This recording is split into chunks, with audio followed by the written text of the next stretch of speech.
Imagine waking up to the sounds of birds and a breeze through the window. You step onto your private patio with the smell of coffee, opening your laptop. You start your workday from a beach resort on a private island in Thailand, waiting for the sunrise with nothing but the sound of the ocean crashing below you. This was my reality once I figured out how to become a digital nomad. When I first moved to Southeast Asia, I was so excited to get out of this 13-hour-a-day grind as an engineer and embrace a new life abroad. However, after a few months, reality started to kick in, and I needed to find a job. I found engineering jobs out in Saigon, but they offered longer hours, less pay, and the working conditions were seriously horrible. So like many others before me, I turned to teaching English. And I enjoyed the culture, the food, and all the adventures I had. However, teaching had its own challenges. The pay was low, the hours were rather long for how low the pay actually was, and the education system itself usually left me pissed off or frustrated. And I felt literally powerless to help make a difference. So I moved over to an international school and I worked at a management position. And I also opened 2 separate English schools in Vietnam. But soon I realized that the corruption and the problems were within the culture itself. So I had to find a new path that didn't stick me to the schools and it didn't have me stuck in a single location. In 2018, 3 years after I got to Vietnam, I decided I was going to be a digital nomad. And I did a lot of random stuff to see what would work. I was doing e-coms, I was doing affiliate marketing, I was doing copywriting, but eventually I focused on this YouTube channel. And I started creating a mix of informal information to help others that are trying to travel and also just blogging. Since I travel so much to so many places people never see. It was a lot of consistency, it was a lot of long hours, it was a lot of learning. Way more time than I ever put into engineering itself or being a teacher abroad. But the payoff was incredible. I was finally making as much money as I was as a teacher, and I was able to travel and enjoy my life at the same time.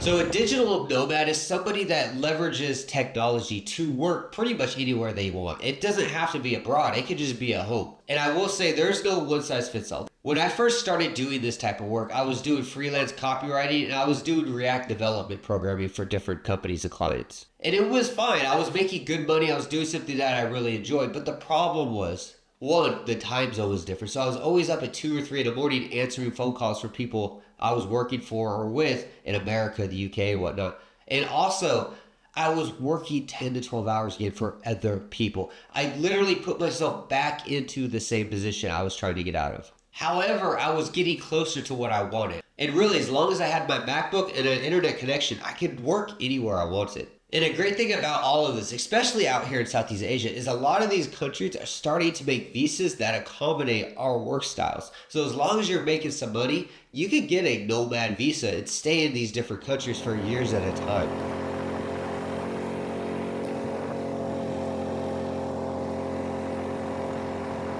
Now, I want to clarify the difference between a digital nomad and a remote worker. Even though they kind of sound the same, they aren't. And let me tell you why. Digital nomads can typically travel anywhere in the world and do whatever they want. A remote worker could kind of do the same, but they are limited by a geographical kind of boundary. And an example of this, let me tell you about when I went back to America during the pandemic. I went to go see family for about 7-8 months, and I got a job as an IT network administration person. So I was just working on databases and coding.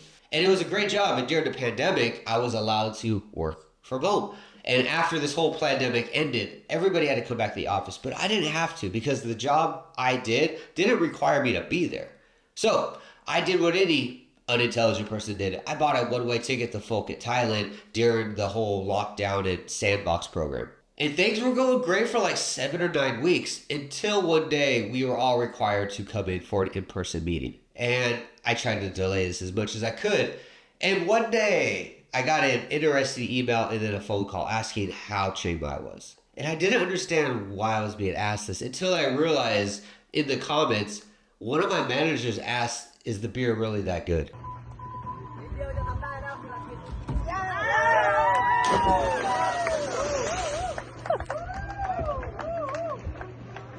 And what is the lesson learned from this? Remote work is flexible and it lets you work from home, but it is restricted by location. If you truly want to be able to travel around the world, go wherever you want, a digital nomad is probably the best way to go.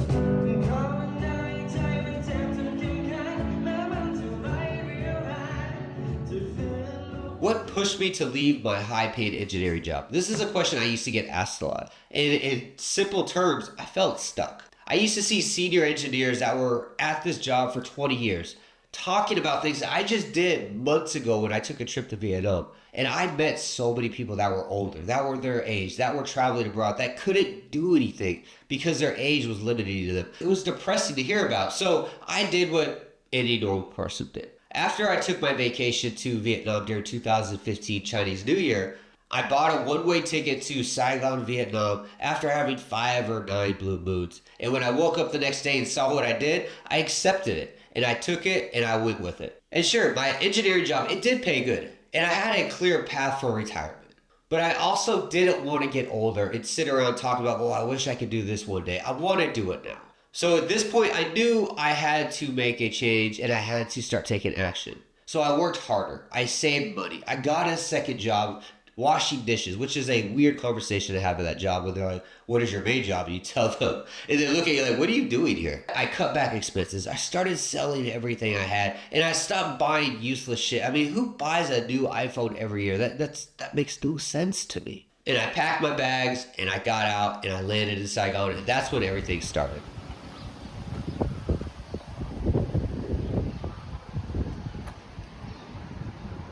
So how did I make money? Obviously, when I first started, I started teaching, and that just didn't go as I thought it would go. I wasn't vibing with it. So I started working for myself, and I kind of did a little of everything, like I said before. But during this time, my YouTube channel started getting traction. It wasn't just friends and family watching my videos anymore. I was getting hundreds of views from random people I never knew.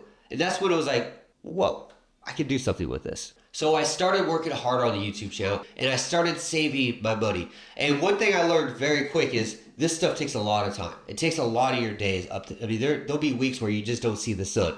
So start exploring other things that other people do in the digital nomad world and start doing it as side hustles. Don't just quit your job immediately. A lot of people I've met, they expect overnight success. Like, I'm going to do e-commerce and become a millionaire next week. It doesn't work that way. It never does. So treat your side hustle like a real job, but treat it as such, a side hustle. Keep your normal job and just manage your time efficiency. Make sure you're not wasting time playing video games and make sure you're spending that time actually on your side hustle when you're not working. And also don't drop all your money into some random new side hustle idea. I've seen this so many times in Vietnam and Thailand where people go broke in a month because they're like, I have this idea, boom, and then it just doesn't pan out. I will give you a 5-step program on how to test any idea that you might have, and it won't cost you an arm and 2 legs. Number 1, find the product you want to sell.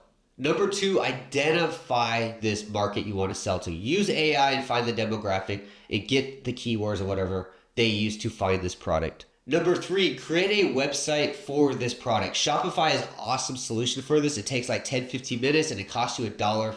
Number 4, start running adverts on Facebook, TikTok, whatever you use. Start spending a few dollars in running adverts for this product. And number 5, the final one, once you get a sale, fulfill the order, start ordering the products, and contact the customer. Let them know there's a delay in shipping. Thank them for their order. Offer them a discount on their next order or even a free gift with that order, just so they don't feel like, oh, they're playing games with me. And this idea allows you, risk-free almost, to validate your business idea. Run the business idea. See if it'll even make any money, if anybody's even interested in buying this product. And at the end of all of this, it doesn't leave you with hundreds of products that you have to drag around that you can't sell or get rid of, which breaks the biggest rule being a digital nomad.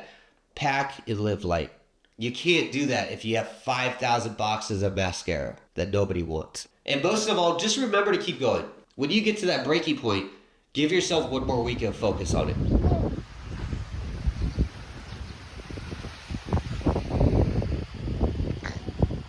Set realistic money goals. Now for me, that magic number was $3,000 to $4,000 a month. Now, I know that doesn't sound like a lot, but remember, I lived in Vietnam where the cost of living, my monthly expenses came out to like $700 to $1,200 a month. I didn't need a lot, and this also allowed me to save a lot too. Once I got to that point, I knew officially I no longer had to teach and I didn't have to work for anybody else, and I could upgrade my visa life to a nomad visa, not these business and work permits. And a piece of advice on these side hustles, don't try to do too many. One or two at most. Doing too much will never benefit you.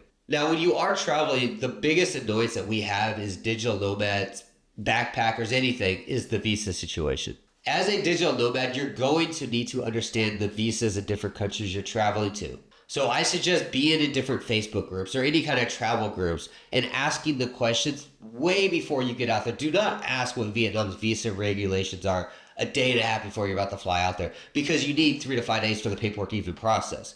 Now, typically visas, the most common are 1 month and 3 months, and then there's usually always, a way to extend it at least one time. After that, you typically have to leave the country or do what we call like a visa run. Now, with visa runs, these are tricky sometimes.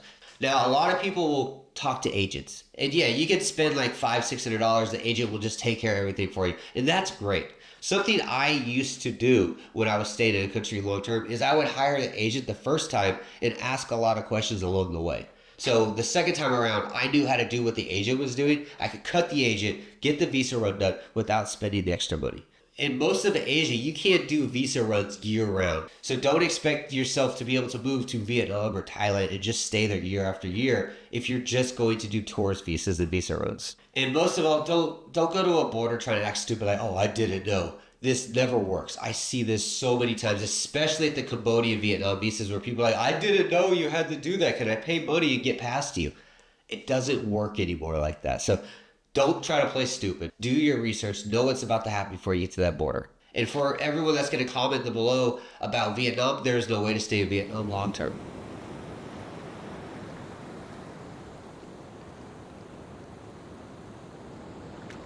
The most important one is a credit card. You need to have a credit card, not a debit card, a credit card. Debit cards do not protect you against fraud.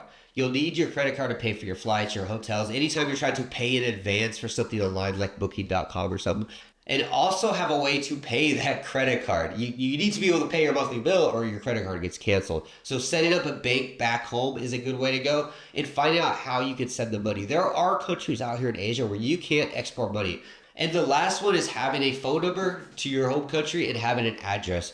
I, as an American, use Talkaphone, and it allows me to have a home phone number back home so I can call people on my phone while I'm in Thailand as if I'm in America. And also have some kind of an address. So I use a digital post office box. This allows me to get mail for my bills. This allows me to register stuff online because I have an address. And the last part is your luggage. The luggage is where I always tell people to spend the most money. Spend some seriously good money on a good backpack or suitcase when you travel. You guys have seen my nomadic bag all over my traveling. I've had this thing on my back going through Laos, going through mountains, going through canoe, jungle, river lakes with monkeys flying around us. I've had everything, and it carries and holds everything in a 20-liter bag. And the best part of it is it's a carry-on every time I get onto a flight. So I'm saving $50, $60 per flight. So there you have it. There's my story from being a long-term engineer to being a digital nomad. So I hope this gives you a better understanding of the process from becoming a work in the office to actually being free and traveling wherever you want. We are in an era where AI is becoming smarter than we are. AI is replacing jobs that we have. The traditional 9 to 5 thing is starting to become a thing of the past, and nobody truly knows where we're going to be in the next 5 or 10 years. So bring value to others and do it on your terms. And in rewards, you get to travel and you get to be free, and you're not worried about what's going to happen in the near future. Till then, guys, I will see you again.